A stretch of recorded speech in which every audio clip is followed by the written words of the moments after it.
He saw children as pure and believed that the viewpoint of a child was an ideal way to see the world.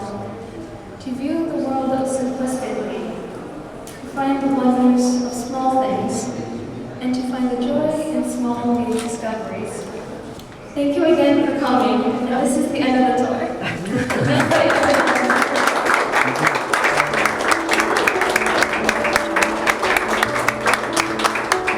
On the day of, after I gave the tour, most of it was mostly a daze.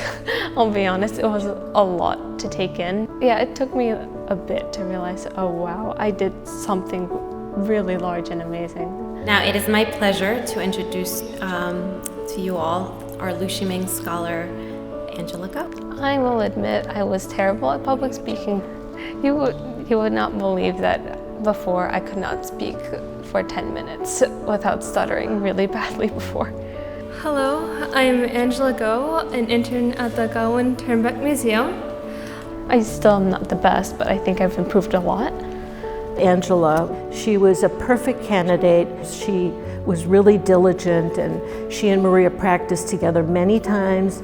And for someone who came in the beginning who was pretty shy, to do a public speaking event at the opening reception, and I have to say that she came out with flying colors. She managed that beautifully.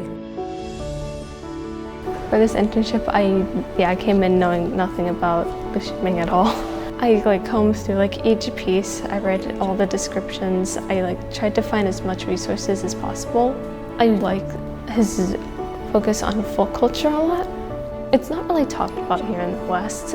We study culture and, here's the broad strokes of it, but we don't talk about the stories, we don't talk about the people really.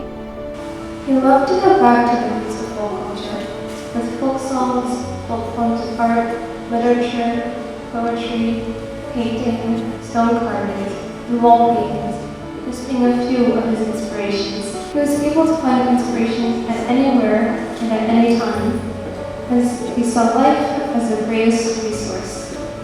For me, Chinese culture is something pretty personal to me because, while my family is from Malaysia, we celebrate all the same holidays as the people in China do, as well as having some of the same stories and practices and stuff like that. Specifically, I kind of want to go look into Chinese mythology and Chinese folk stories and see what kind of characters there are there, and I want to see if I can create characters or do illustrations of those type of things. In 1980, he would go on to create over 1,000 pieces while teaching at the sculpture department in the Central Academy of Fine Arts. He never stopped creating, making each piece with care and yet treating none of them as novelties. What I took the most from his life story and art was just how, I wouldn't call it stubbornness, although it was a little bit of that, but it's more so his dedication. The story goes that there was a wasp infestation basically, and everyone in the building was told to basically leave until it was prepared, but he chose not to because he wanted to finish his work, and by the time his students came back, his student noted he was covered in bite marks. I have a tendency to ramble and tangent and not finish things, but I want to adapt that, his work ethic basically, into my own. Thank you, Angela. You have been so wonderful. So it was a great opportunity for us to work with her, and I think little by little she started to really get the hang of it, and she would even say, I think she would voice her opinion and say, this, maybe this belongs here, or how can we move this, or just give us some, ideas that she had as well, which is really great and something that we definitely encourage. I didn't expect to learn as much as I did from the internship. I didn't realize how special it was either until basically the reception day, where, I discovered, this is really important. Oh God, that's a lot of responsibility.